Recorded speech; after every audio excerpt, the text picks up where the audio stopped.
Have you ever felt like you needed to be sure before you acted? Like you couldn't move forward until every variable was accounted for? I know I have. Sometimes we crave certainty so badly that we'd rather remain frozen in place than risk stepping into the unknown. But what if I told you that certainty is the most dangerous illusion we've ever created? What if the real power, the kind that transforms your life, lies not in knowing, but in embracing the fact that you don't? Welcome to a journey you didn't know you needed. Montaigne, yes, the 16th century French philosopher, spoke more truth about modern life than most influencers on your feed. He wasn't trying to be a guru. He was trying to be honest, and that in itself was revolutionary. Let me ask you something right now. What if not knowing is your greatest strength? Montaigne once said, "Que sais-je? What do I know?" Not as a rhetorical flourish, but as a sincere admission. This wasn't a sign of weakness, it was a declaration of war against false confidence, against rigid dogma, against the need to always be right. It was an embrace of life's chaos. And here's where things get wild. The moment you stop pretending to know everything, the world opens up. Opportunities multiply. Fear begins to fade, because uncertainty, instead of being the enemy, becomes your greatest teacher. Think about it. Every major decision you've ever made, falling in love, quitting a job, moving to a new city, none of those came with guarantees. They came with risk. With doubt, with the unknown staring you in the face, yet you moved anyway. Why? Because deep down you knew that certainty was never the point. Growth lives in the unknown. Click subscribe to this channel to get more topics you love. Still, we fight it. We build systems designed to keep us comfortable.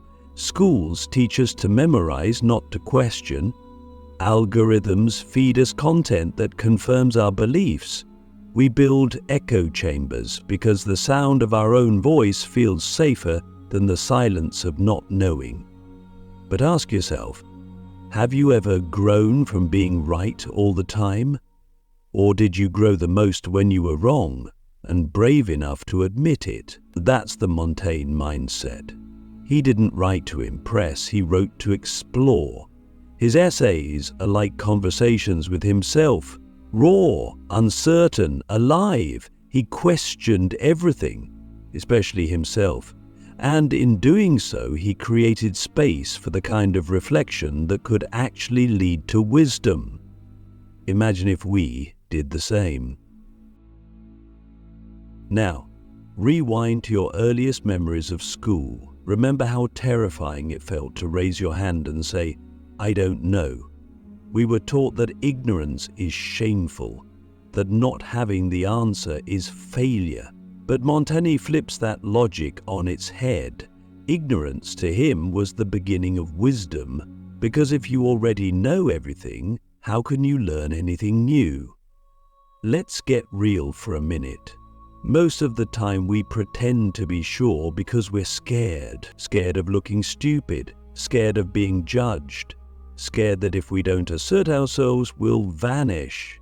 But what if I told you that uncertainty doesn't erase you, it reveals you? That moment of not knowing isn't a void, it's a mirror. It shows you what you're made of. Are you humble, curious, willing to evolve?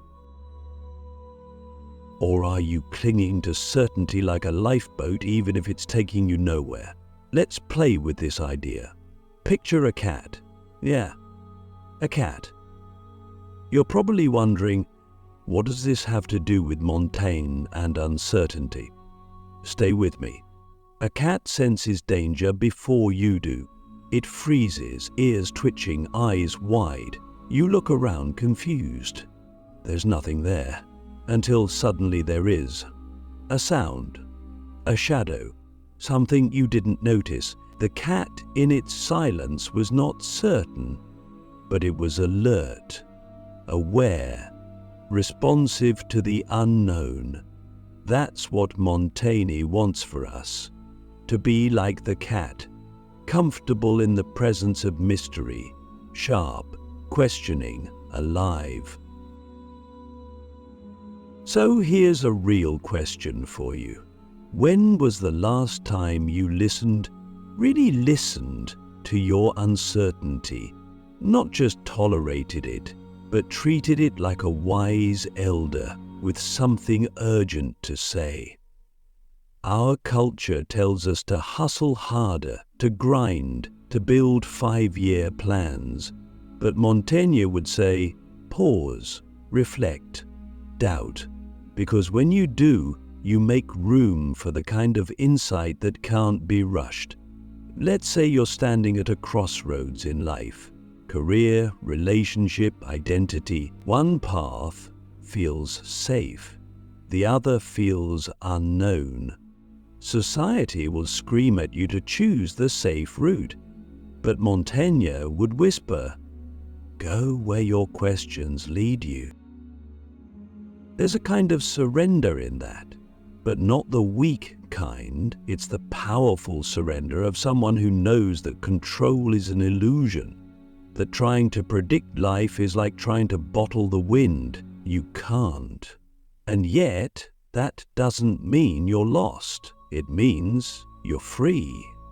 There's a scene I think about often. A man wakes up one morning and realizes he no longer believes the things he used to. The religion he inherited, the career he chased, the goals he set, they no longer fit. He feels like he's floating in space, untethered. But what if that's not a crisis? What if that's clarity? Montaigne would say that moment is your rebirth, because only when you let go of what you were told to believe can you begin to discover what you really believe. So I'll ask you again, what do you know? And if your answer is, I don't know, don't panic. Celebrate it. You're alive. You're thinking. You haven't gone numb. You're exactly where you're supposed to be. We often treat life like a problem to be solved, but what if it's a mystery to be lived? What if the goal isn't to arrive, but to wander? To wake up curious, to meet each day like Montaigne met the blank page, unsure, open, hungry. Right now you might be facing a decision, or maybe you're just feeling lost. Good. That means you're still searching. That means you haven't settled for a life of autopilot certainty. And here's the twist. The people who change the world, they're rarely the ones who claim to have all the answers. They're the ones brave enough to ask better questions. So here's one for you. If you stopped needing to be sure, what would you do differently today? Would you quit that job? Would you say what you've been afraid to say? Would you finally admit you don't know who you are and start figuring it out? Because when you embrace uncertainty, you stop living for the applause of others and start living for the truth of yourself. And that changes everything. Let's dive even deeper. If the first part of our journey was about recognizing that uncertainty isn't a weakness, this next step is about discovering how doubt can become your emotional superpower. That sounds counterintuitive, right? We're taught to think doubt is paralyzing, that it makes us indecisive, fearful, weak. But Montaigne and countless other philosophers saw doubt as the doorway to liberation. Let's be honest with ourselves. How many of our emotional struggles, our inner chaos, our anxiety, come from the pressure to be sure, to be certain we're doing the right thing, loving the right person, choosing the right path? That pressure is crushing. But what if uncertainty, instead of adding to that weight, could actually lift it? Montaigne wasn't just talking about intellectual doubt. He was talking about the kind that seeps into your bones, the kind that says, I don't know who I am, and maybe I never fully will. And instead of fearing that, he welcomed it. Why? Because it meant he was alive. He was evolving. He wrote, I study myself more than any other subject. That is my metaphysics, that is my physics. This wasn't narcissism, this was radical honesty. He knew that the only place true wisdom could begin was within. But to look within, you need courage. Courage to doubt what you find. Courage to admit that maybe, just maybe, you've been building your life on ideas that no longer serve you. Let me hit you with a question that might sting. What beliefs about yourself are you holding on to, not because they're true, but because they're familiar? Maybe it's the belief that you're not good enough, or that you're too much, or that you'll never be creative or free or loved the way you want to be. These beliefs feel like facts, but they are just old certainties that have calcified over time. Montaigne would invite you to doubt them, to sit with them, poke at them, ask, where did this come from? Is this really mine? Because once you start questioning the narrative, a strange thing happens. You begin to feel lighter, freer, more open. You stop being a character in someone else's story and start writing your own. That's the emotional freedom we're talking about. And let's not pretend this is easy. Doubt is uncomfortable. It's like pulling up the floorboards of your mind and realizing there's no foundation, just more questions. But that's the beauty of it. When you're no longer shackled to a fixed image of yourself, you're free to change, to grow, to try and fail and try again. There's something wild. Montaigne wrote his essays not as declarations but as explorations. He would contradict himself from one page to the next, not because he was confused, but because he was alive to the complexity of life. He knew that truth isn't a straight line, it's a dance, a spiral. So why do we act like we need to have it all figured out? Let's talk about relationships. How much pain comes from expecting others to be certain, to commit, to promise to never change? But people do change. They grow, they hurt, they surprise us. And when we demand certainty from them, we're setting ourselves up for heartbreak. What if instead we approached love with the humility of Montaigne? With the understanding that the people we love are mysteries we'll never fully solve, but that the mystery itself is sacred. That kind of perspective doesn't shrink your heart, it expands it. It lets you love without trying to own, to be close without needing control. Now ask yourself, what if you stopped demanding certainty from the people around you? How would your relationships change? Maybe you'd finally forgive someone, or stop needing them to be different, or forgive yourself for not being the perfect friend, partner, or parent. And certainty softens us. It makes room for compassion, for nuance, for the kind of emotional intelligence that can't be taught in school, only earned through living. And here's the twist. When you accept uncertainty in others, you start to accept it in yourself. You stop holding yourself to impossible standards. You stop beating yourself up for not knowing what comes next. Montaigne wasn't trying to be superhuman. He was trying to be human. And in that messy honesty, he became timeless. Let's zoom out for a second. We live in a world addicted to answers. Every headline promises clarity. Every influencer offers a 5-step path to success, to happiness, to love. But Montaigne would laugh at that. not because he was cynical, but because he knew that life doesn't work that way. We want life to be clean, predictable, but it's not. It's wild, it's contradictory, and the more we try to box it in, the more we suffer. So what's the antidote? Curiosity. That's what Montaigne practiced. Radical curiosity. About himself, about others, about the world. He didn't see doubt as a void, he saw it as a field to be explored. He was like a philosophical spelunker, diving into the caves of his own mind, not to map them perfectly, but to sit in the dark and listen. Imagine doing that with your own mind, not rushing to label every thought, every emotion, but sitting with them, asking them questions, watching them shift and change. That's emotional freedom. It's not about being happy all the time. It's about being real, being present, being open to whatever comes next. So I want you to consider something. What if the goal of life isn't clarity, but presence?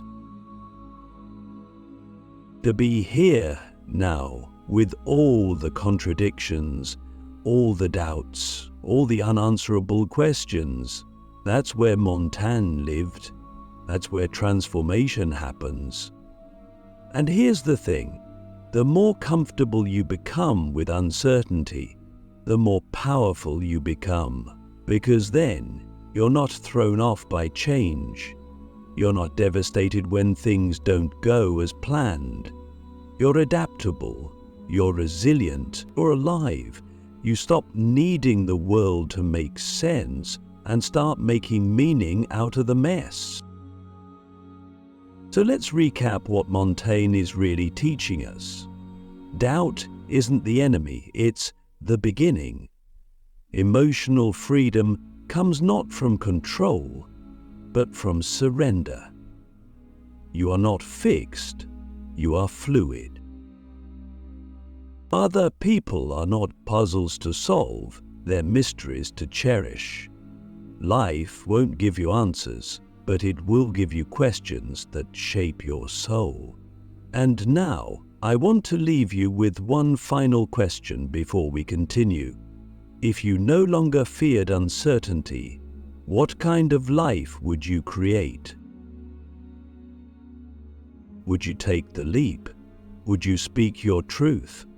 Would you finally let go of the version of yourself that you outgrew years ago? Because that's the invitation, not to figure it all out, but to live fully inside the not knowing, to dance with the doubt, to embrace the mystery. That's Montaigne's gift, and if you accept it, your life will never be the same. So here we are, at the edge of something vast. We've talked about doubt, emotional freedom, and the courage to not know. But now we reach the final and perhaps most important question: what is the meaning of life when nothing is certain? It's tempting to think that uncertainty is a void, an absence of meaning. But Montaigne saw it differently. He believed that uncertainty is precisely where meaning is born.